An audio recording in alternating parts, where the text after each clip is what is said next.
sa House of the Representative para maripaso. Para pagdating sa amin, saka natin didesisyonan. Ganun pong kahusay din na abogado si Senator Chis Escudero. Akala po ninyo, inyo pong inaatake si Senator Chis Escudero. Ang hindi po ninyo napapansin, naisahan po kayo ni Senator Chis Escudero. Intentionally, sinadya po niya na talaga nag-delay tactic po sila. Ito po'y aking sariling pananaw. Hindi ko po sinasabing ito po mismo ang ginawa. O ito po'y sadyang, ito po'y tingin ko lamang. Okay, nililinaw ko po Wala, disclaimer uli po ako. Ito po'y tingin ko lamang. Na sinadya po niya. Hindi ko po sinasabing yun po talaga ang totoo. Ang sana sabi ko po, ito po'y tingin ko lamang na sinadya po niya na i-delay po ang pagdinig doon po sa impeachment complaint laban po kay Vice President Sara Duterte. Bakit po? Bakit po? Ay para po mabigyan niyo po siya ng dahilan para ito ay maibalik sa House of the Representative. Sapagkat even before, right there and then, alam na po ni Senator Chis Escudero, sa akin pong palagay, alam na po niya ang magiging sentimiento ng kanyang mga kasamahang senador. Kanya po, he come up with a decision to have a voting. Magkaroon po to cast a vote kung sino ang sumasang-ayon at sino ang hindi sumasang-ayon. So noon po, nanalo po yung sumasang-ayon na ibalik.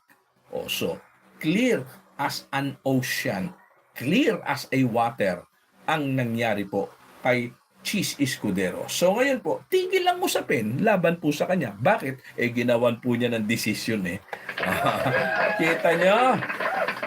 Mahusay lumusot. Sabi ko nga po sa inyo a lawyer is always a lawyer and a lawyer always knows what they are doing. Ayan what they are doing.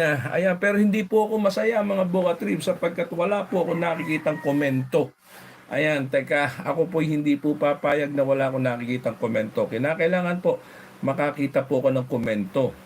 Kung meron po ba nagko-comment nandiyan dyan, pwede po ba bigyan niyo ako ng isang comment? Ayan, para po malaman ko lang kung baka naman sadyang wala nagko-comment. Baka naman sadyang wala nagko-comment. So gusto ko po malaman. Baka po wala man lamang nag-i-engage. Ano yan? So gusto ko po malaman kung talagang wala nagko-comment. Baka naman talagang wala nagko-comment, So tingnan po natin, talaga po bang wala nagko-comment? Ganun pa rin Kahit dito sa aking wala pa rin nagko-comment Okay, so susubukan ko po Ako po, mag-ano muna ako. Okay, mag-end live po muna ako. Tapos balik agad ako para po makita ko. Pero hindi, wag na. Dumiretso na tayo. Kung kayo may komento, bukas na lang. Ayan kasi 41 minutes na rin pala naman na nakakaraan So matatapos na rin naman ako. Iigsi lang ang punto de vista. Ayan.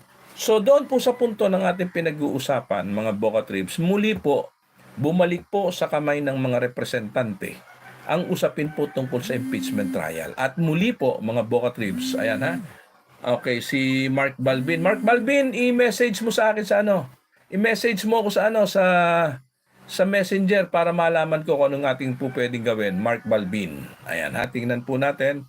Ayan, nag-message po si Mark Balbin. Tingnan ko po. Okay, Mark Balbin, tingnan natin kung ano nangyayari sa akin, So, ayan, atin po titingnan, Bakit ako'y wala kasi nakikitang message? Ayan, Mark Balbin, message mo ako para makita ko kung bakit wala man lang nadating sa akin mga message.